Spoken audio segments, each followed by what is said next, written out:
Hello મિત્રો, નમસ્કાર. હું S Patel applied science foundation તરફથી આપ સૌનું હાર્દિક સ્વાગત કરું છું. તો હું તમારી સામે આજે આવ્યો છું એક નવા વિડીયો સાથે, અને નવા વિડીયોનો મકસદ છે કે ડેટા સાયન્સ કઈ રીતે તમારી આઈટી કંપની અથવા બિઝનેસને ગ્રો કરી શકે છે. ડેટા સાયન્ટિસ્ટનું શું વર્ક હોય છે, ડેટા એનાલિસ્ટ કઈ રીતે કામ કરે છે, અને કંપનીમાં તમને જોબ કઈ રીતે મળી શકે છે, સ્કોપ શું છે, બધી જ માહિતી તમે આ વિડીયોમાં નિહાળી શકો છો મિત્રો. તો અમારા વિડીયોને લાઇક કરો, શેર કરો, અને જો તમે મારી ચેનલમાં નવા હોય તો જરૂર સબસ્ક્રાઈબ કરો મિત્રો. તો આજે જ આ વિડીયોને હું શરૂ કરું છું. Let's check it out. Hello મિત્રો, તો આજે આપણે વાત કરવાના છીએ ડેટા સાયન્સ વિશે. ડેટા સાયન્સમાં કેટલા કમ્પોનન્ટ આવે છે તે બધી જ આપણે વાત કરવાના છીએ આજે. તો મિત્રો, આજે હું તમને બતાવવા જઈ રહ્યો છું ડેટા સાયન્સમાં કુલ 5 કમ્પોનન્ટ આવે છે, જે તમે અહીંયા જોઈ શકો છો. Data mining, database and process, statistics, machine learning and visualisation. મિત્રો, આજે આપણે મશીન લર્નિંગ ઉપર ફોકસ નથી કરવાના. આજે આપણે મુખ્ય 3 પાર્ટ ઉપર ફોકસ કરવાના છીએ. વિઝ્યુલાઇઝેશનનો થોડા પાર્ટ આવશે. Data mining, database and process and statistics, આ 3 પાર્ટ ઉપર આપણે ફોકસ કરવાના છીએ. તો ચાલો મિત્રો, આપણે પહેલેથી જ જાણવા મળીએ કે કઈ રીતે આમાં થતું હોય છે બધું. તો ચલો મિત્રો, આગળ વધીએ. તો આગળ વધતાની સાથે જ આપણને પહેલો પ્રશ્ન એવો પૂછવામાં આવે છે કે વોટ ઇઝ ડેટા સાયન્સ. પહેલાં તો આપણે જાણી લઈએ કે ડેટા સાયન્સ શું છે, કઈ રીતે કામ કરે છે. હવે એક ડિટેલ સ્ટડી છે, flow of information and connected to the colossal amount of data.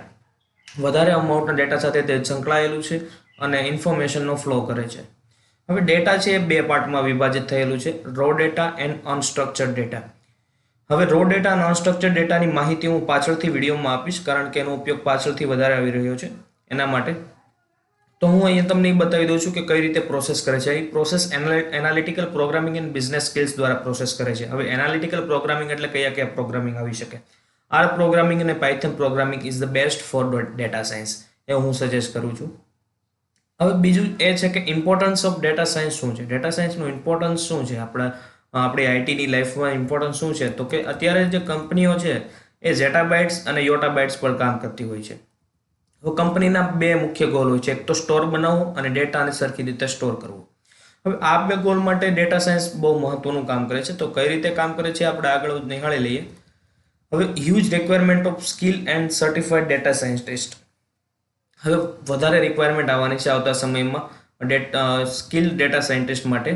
તો હું ફોર એક્ઝામ્પલ આપું, data scientist is one of the most popular occupation in all countries. Data સાયન્ટિસ્ટની કોઈ પણ કન્ટ્રીનું ઓક્યુપેશન લઈ લો તો તેની સેલરી વધારે હોય, પછી એની નામના વધારે હોય, બધું જ એનું વધારે હોય.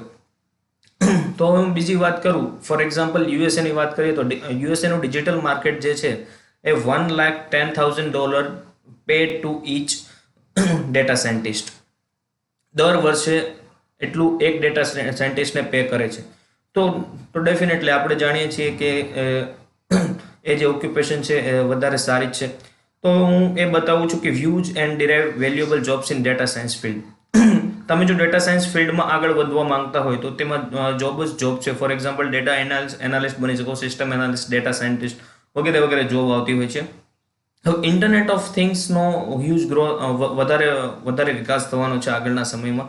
તો મિત્રો, અહીંયા તમે જોઈ શકો છો, અહીંયા મેં થોડીક ડિજિટલની પણ વાત કરી છે અને થોડીક હિસ્ટ્રી પણ બતાવી છે કે કેટલો ડેટા જનરેટ થાય છે ડેઈલી. તો ડેઈલી મિત્રો હું બતાવી દઉં છું તમને. અહીંયા મેં શોધી કાઢ્યું છે 2.5 ક્વિન્ટિલિયન બાઇટ્સનો ડેટા જનરેટ થાય છે. હવે પ્રશ્ન થશે કે ક્વિન્ટિલિયન બાઇટ્સ એટલે શું. ક્વિન્ટિલિયન બાઇટ્સ એટલે 1ની પાછળ 15 0 લગાવવાથી ક્વિન્ટિલિયન બને છે. તો હવે એ હું 4 ઉદાહરણ આપું છું તમને અહીંયા. 4 ઉદાહરણ જે જિંદગીની તમારી લાઈફમાં તમે જુઓ છો. હવે sensor used in shopping malls to gather shoppers information. હવે અહીંયા હું એવું બતાવું છું કે તમે જ્યારે કોઈ મોલમાં કોઈ પણ પ્રોડક્ટ ખરીદી કરવા જાઓ છો ત્યારે સેન્સર મૂકવામાં આવે છે. હવે સેન્સર મૂકવાથી તમારે જે કાંઈ ડેટા છે એ કંપની અથવા મોલ અથવા કોઈ પણ શોપર્સ પાસે જતો હોય છે. તો એ ડેટાનું માધ્યમ છે, ક્યાંથી ડેટા આવે છે તે. બીજું છે, ફોર એક્ઝામ્પલ ગૂગલની કોઈ પોસ્ટ છે એમાં તમે કોમેન્ટ કરો છો તો તમારો બધો જ ડેટા ગૂગલ પાસે જતો હોય છે. પછી digital pictures and video capture in your phone. For example Google ફોટોઝની હું વાત કરું. હવે ગૂગલ ફોટોઝની આપણે બધા જ જાણીએ છીએ, ગૂગલ ફોટોઝમાં તમે કોઈ પણ ફોટો કેપ્ચર કરો તમારા મોબાઈલમાં તો એ ફોટો સીધો ગૂગલ પાસે પહોંચી જતો હોય છે. તો હું અહીંયા તમને એ બતાવું છું કે sensor used in shopper phone, ત્યાંથી તમારો ડેટા જતો હોય છે. સોશિયલ મીડિયામાં તમે પોસ્ટ કરો ત્યાંથી ગૂગલ પાસે ડેટા જતો રહે છે, પિક્ચર અને વિડીયો તમે કેપ્ચર કરો તમારા ફોનમાં ત્યાંથી પણ જતો રહે છે. અને most interesting fact is that purchase transaction made through e commerce દ્વારા જે ટ્રાન્ઝેક્શન કરવામાં આવે છે મિત્રો, એ ટ્રાન્ઝેક્શનમાં તમે પિન નાખેલા હોય છે, એટીએમ કાર્ડ હોય છે. For example you don't have a cash, તો you need to pay via e commerce like credit card, debit card and so on. તો આ બધી રીતે તમે પેમેન્ટ કરતા હોય છો, તો તમારી જે સ્લીપ બને છે એના કારણે ડેટા મોલ અથવા કંપની પાસે જતો હોય છે. તો હવે ઘણી બધી ચેલેન્જ આવતી હોય છે કંપની પાસે કે કઈ રીતે આને મેનેજ કરવું. તો એમાં ડેટા સાયન્સ મહત્વનો ભાગ ભજવે છે ડેટાને મેનેજ કરવામાં અને લોસને રિડ્યુસ કરવામાં. હવે કયા પ્રકારના ચેલેન્જ આવતા હોય છે તો હું તમને કહી દઉં છું. Catch the critical information. હવે ક્રિટિકલ ઇન્ફોર્મેશન તો બધા પાસે છે, પણ એમાંથી કેટલી ક્રિટિકલ છે તમારા માટે, કેટલી ઉપયોગી છે તે જોવી જરૂરી છે. તો હવે એ મળી ગયા પછી તમારે આઈ ફોર ડિટેલ, એની ડિટેલ ઉપર જવાનું કે જેનાથી તમને સોલ્યુશન મળે કે લોસ શેના કારણે જાય છે, શેના કારણે નથી જતો. હવે ચૂઝિંગ ધ રાઇટ સોલ્યુશન. હવે આ 3 પોઈન્ટ એવા છે. પહેલા સાચી ઇન્ફોર્મેશન, એની ડિટેલ ઉપર જવું અને એમાંથી જ રાઇટ ડિસિઝન લેવું કે તમારા માટે કયું ઉપયોગી છે. હવે સોલ્યુશન પ્રોવાઈડ કરવાની વાત આવે. હવે તો ડેટા હોય છે તો બહુ મોટા હોય છે, અમુક સમય 150 GB 200 GB ના ડેટા હોય છે, તો એને રિકવર કરવા આગ્રહ થઈ જાય છે. તો એને પહેલા ડેટા સાયન્ટિસ્ટનું કામ એ છે કે એને રિડ્યુસ કરવા, પછી સારા ડિસિઝન લેવા અને કસ્ટમર નીડ્સની તપાસ કરવી. ફોર એક્ઝામ્પલ કોઈ એક મોલ તમે ચલાવો છો અને મોલમાં કોઈ બાલાજી અથવા કોઈ પણ બીજી કંપનીની વેફર છે તે સેલ નથી થતી, તો એ કસ્ટમરની નીડ નથી. કસ્ટમરની નીડ એ છે કે બાલાજીની વેફર લઈએ તો સેલ થાય, ભલે તમારો પ્રોફિટ ઓછો થશે પણ સેલ થશે. તો હવે data science focus on 3 main topics: mathematics, statistics and business domain. હવે મિત્રો તમારી પાસે લગભગ ડેટા સાયન્સમાં તમે જો હોય તો તમારી પાસે આ 3 સ્કિલ તો હશે જ. મેથેમેટિક્સ ને સ્ટેટિસ્ટિક્સ તો હશે જ મિત્રો. તો અહીંયા હું તમને બતાવું છું એ પ્રમાણે data science help to organisation in following ways. હવે નીચેના 5 જે ડિફરન્ટ રસ્તા છે એ પ્રમાણે ડેટા સાયન્સ કામ કરે છે. ડેટા સાયન્સ શું હેલ્પ કરે? રિડ્યુસ કોસ્ટને રિડ્યુસ કરે. ફોર એક્ઝામ્પલ કોઈ વસ્તુ 10 રૂપિયામાં બને છે તો એને 8 રૂપિયામાં બનાવી આપે. હવે ગેટ ઇન્ટુ ન્યૂ માર્કેટ, તો એ માર્કેટિંગનું પણ કામ કરે છે. કોઈ નવું માર્કેટ છે ત્યાં લઈ જાય છે, ત્યાં તમારો સેલ વધારે થાય. તે પણ ડિફરન્ટ ડેમોગ્રાફિક્સ, તમે અલગ અલગ ડેમોગ્રાફિક્સ બતાવીને તમને બતાવે કેટલો લોસ છે, એટલું પ્રોફિટ છે. Goes the effectiveness of marketing campaign. Marketing કેમ્પેનને ઇફેક્ટિવ કઈ રીતે બનાવી શકાય એની બધી જ માહિતી આપે છે. બીજું છે launch a new product or service. હવે નવી પ્રોડક્ટ કરે અથવા નવી સર્વિસ ઉત્પન્ન કરે કે જેનાથી કસ્ટમર ડિલાઇટ થાય. હવે બીજું તો એવું છે how do top industry players use data science. હવે ગૂગલ ને અમેઝોન ને એ બધા છે, તો એની વાત કરીએ તો એ મોટા ઇન્ડસ્ટ્રી પ્લેયર્સ છે જે આપણે જાણીએ છીએ. તો અહીંયા તમે જોઈ શકો છો, these organizations address complex and expanding data environments. હવે ડેટા એન્વાયરમેન્ટ્સ તે એક્સપ્લેન કરે છે અને વધારેમાં વધારે ડેટા એન્વાયરમેન્ટ્સ કઈ રીતે વધારી શકે એની માહિતી આપે છે. બીજું, identify new value sources and exploit opportunities. હવે નવી વેલ્યુ કઈ રીતે ઉમેરાય અને ઓપોર્ચ્યુનિટીઝને કઈ રીતે એક્સપ્લોઇટ કરવી એ પણ કામ કરે છે. પછી ગ્રો ઓર ઓપ્ટિમાઇઝ ધેમસેલ્સ, એનો વિકાસ કરે અથવા એની ઓપ્ટિમાઇઝ કરે કે ક્યાં એની ભૂલ થાય છે. હવે deciding factor for organisation is what value તે extract from data and using of analytics and present it. હવે મિત્રો આ ખૂબ જ મહત્વનો પોઈન્ટ છે, એટલે હું અહીંયા રાઉન્ડ કરી દઉં છું. તમે અહીંયા જોઈ શકો છો આ 3 વસ્તુ છે, ખૂબ જ મહત્વની છે. મેં અહીંયા દર્શાવી દીધું છે. વોટ વેલ્યુ તે એક્સટ્રેક્ટ ફ્રોમ ડેટા.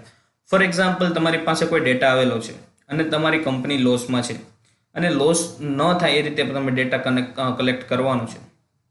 તો એ ડેટા છે એમાંથી તમે કઈ વેલ્યુ લો છો એ મહત્વનું છે. તો હું અહીંયા અને using of analytics and present it.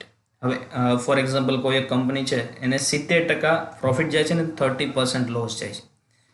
તો પહેલાં તો તમારે 70% પ્રોફિટ કઈ રીતે થાય છે એ તમારે અહીંયા extract from data and using of analytics and present it. એનું એનાલિટિક્સ બનાવવાનું અને એને પ્રેઝન્ટ કરવાનું. હવે લાઈફ સાયકલની હું વાત કરું છું મિત્રો, અહીંયા ડેટા સાયન્સનો લાભ છે. ફોર એક્ઝામ્પલ એક રિટેલ સ્ટોર છે, મીન્સ અહીંયા જો સુરતની વાત કરીએ તો ડીમાર્ટ મોલ, મિસ્ટર એક્સ એના ઓનર છે.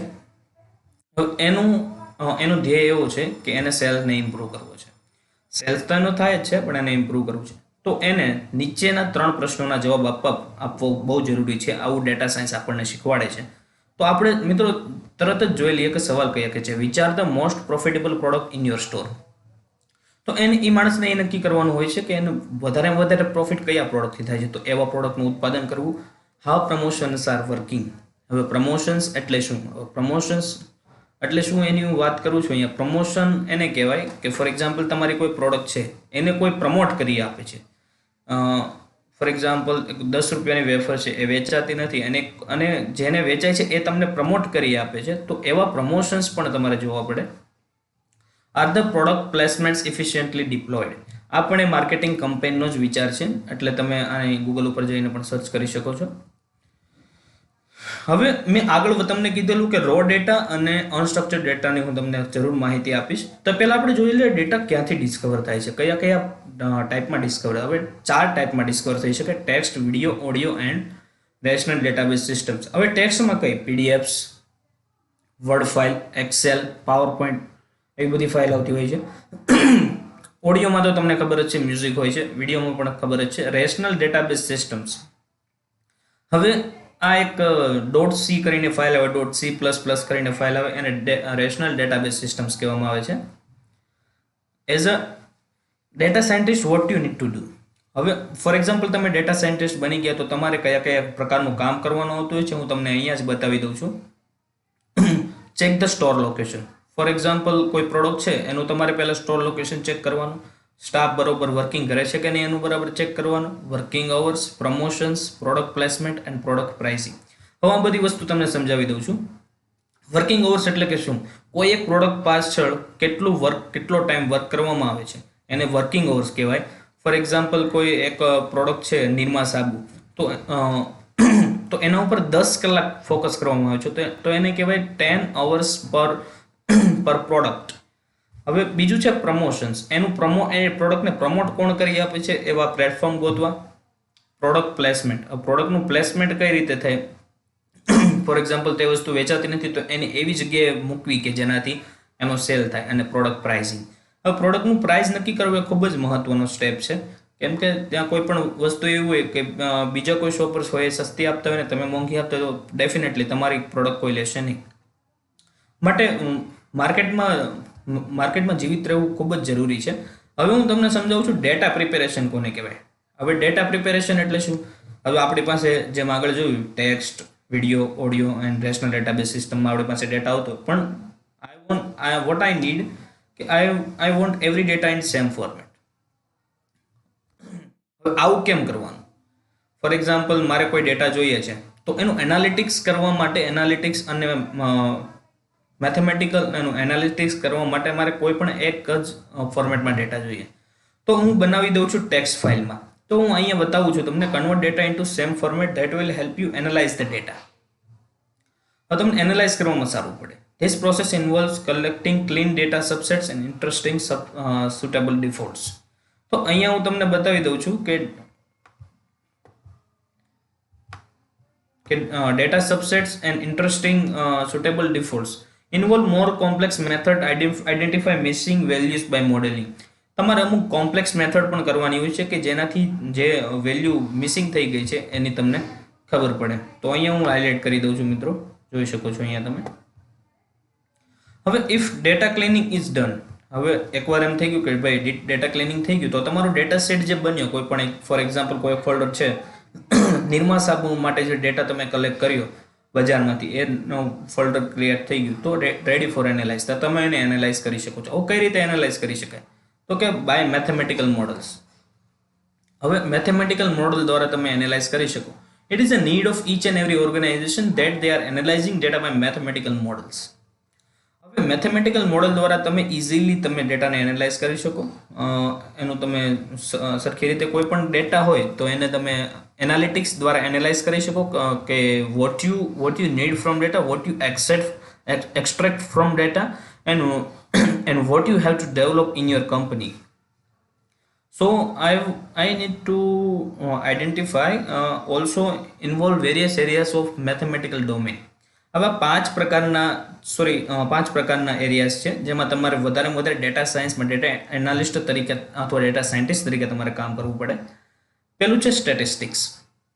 હવે સ્ટેટિસ્ટિક્સ શું બતાવે તો કે સ્ટેટિસ્ટિક્સ એવું બતાવે કે આ પ્રોડક્ટની વેલ્યુ કેટલી છે, આ પ્રોડક્ટનો સેલ કઈ રીતે થઈ શકે, કઈ રીતે ના થઈ શકે, આ પ્રોડક્ટ તમારે વેચવી જોઈએ કે નહીં, બનાવવી જોઈએ કે નહીં. લોજિસ્ટિક્સ આ એક મહત્વનો પોઈન્ટ છે. હવે લોજિસ્ટિક્સ પોઈન્ટનો ઉપયોગ ક્યાં થાય છે તો કે કોઈ પણ વસ્તુ એને સેલ કરવાની હોય, એને પ્રમોટ કરવાની, એમાં લોજિસ્ટિક્સનો ઉપયોગ થાય. લિનિયર રિગ્રેશન, ડિફરન્શિયલ, આ ચાર વસ્તુ મેન છે. બાકી આ તમને આવડતું જોઈએ Python, SS, analytics, SQL, ક્વિલિંક view.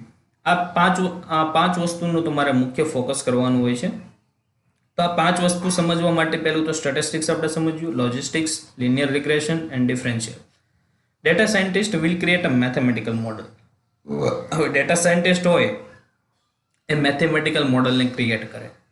કે ફોર એક્ઝામ્પલ હું કોઈ એક મેથેમેટિકલ મોડલ ક્રિએટ કરું તો એક વેફર પ્રોડક્ટ છે, એક નિરમા સાબુ પ્રોડક્ટ છે, અને એક મશીન લર્નિંગનો એક સોફ્ટવેર છે, અને એક ડેટા સાયન્સનો એક સોફ્ટવેર છે. તો હવે મશીન લર્નિંગનો એક સોફ્ટવેર છે એ બહુ કોસ્ટલી છે. For example $71. It is costly in India. તો મારે શું કરવાનું હોય તો $71 થી ઘટાડીને એને હું 55 સુધી લઈ જાઉં. અને જો સેલ થવા માટે 71 મોંઘો પડે પણ 55 બહુ કંઈ મોંઘો ન કહેવાય, કેમ કે ડેટા સાયન્સનું સોફ્ટવેર અને મશીન લર્નિંગના સોફ્ટવેર ખૂબ જ હેલ્પ કરતા હોય છે આપણને. બીજું, હવે આના માટે કમ્યુનિકેશન કરવું બહુ જરૂરી છે. ફોર એક્ઝામ્પલ $71 થી મારે 55 સુધી લઈ જવું હોય તો મારે કમ્યુનિકેશન કરવું પડે કે આનાથી શું ફાયદા થશે, શું નહીં ફાયદા થાય, તે બધું જ કમ્યુનિકેશન કરવું પડે. અને find the key stakeholders, કે અહીંયાથી એટલી વેલ્યુ સુધી જ લઈ જઈ શકાય, અહીંયાથી નીચે ના લઈ જઈ શકાય, લોસ જઈ શકે. તો બીજું ડેટા સાયન્સ કમ્પોનન્ટ કયા કહે છે. હવે ડેટા છે સ્ટ્રક્ચર્ડ ડેટા, એટલે ટેબલવાળા ડેટા એને સ્ટ્રક્ચર્ડ કહેવાય, અને રો ડેટા પણ કહી શકાય. Unstructured means image, video, PDF and emails, આ બધું છે અને અનસ્ટ્રક્ચર્ડ કહેવામાં આવે છે. હવે પ્રોગ્રામિંગમાં તમે કઈ યુઝ કરી શકો, પાયથોન એન્ડ આર મેં આગળ તમને બતાવેલું છે. Statistics and probability, this is the crucial point in this video, so you need to watch the video till the end. So I will represent statistics and probability as a play crucial role in data science. હવે crucial role કઈ રીતે play કરે છે data સાયન્સમાં એની હું તમને માહિતી આપું છું. સ્ટેટિસ્ટિક્સ અને પ્રોબેબિલિટી. હવે ફોર એક્ઝામ્પલ કોઈ પ્રોડક્ટ છે, કોઈ હું ધારી લઉં છું કે બેન્ડિકેમ સ્ક્રીન રેકોર્ડર સોફ્ટવેર છે, બેન્ડિકેમ સ્ક્રીન રેકોર્ડર. તો હવે એ સેલ નથી થતું, જો કે બહુ જ સારું ચાલે છે, એમાં કોઈ દોરાય નથી. હવે $60 પર 2 PC, હવે એવું મને જાણવા મળ્યું છે, $60 પર 2 PC. તો હું તમને એ બતાવું છું કે હવે $60 પર 2 PC which is in India is too costly for new YouTubers. હવે નવા યુટ્યુબર માટે ખૂબ જ કોસ્ટલી થઈ જાય છે. તો હવે એણે શું કર્યું કે $20 પર PC કરી નાખ્યું, અને અગર જો 2 PC સાથે લો તો $50. આવું 2 વર્ષ પહેલાં હતું. અત્યારે તો થોડાક વધારે છે કેમ કે એનો સેલ વધી ગયો. ઇન્ડિયામાં પણ તો એનો સેલ થવા મળ્યો છે, એના કારણે સ્ટેટિસ્ટિક્સ એન્ડ પ્રોબેબિલિટી. હવે બીજું છે mathematical foundation of data science is statistics and probability. હવે mathematical foundation of data science statistics અને પ્રોબેબિલિટી સાથે જોડાયેલું છે. હવે વિધાઉટ નોલેજ ઓફ સ્ટેટિસ્ટિક્સ અને પ્રોબેબિલિટી સાથે તમે જો કામ કરો તો તમારો ડિસિઝન રોંગ થઈ શકે અને તમને મોટો લોસ જઈ શકે. તો થેન્ક યુ મિત્રો, તમે મારા વિડીયોને નિહાળ્યો એના માટે થેન્ક યુ.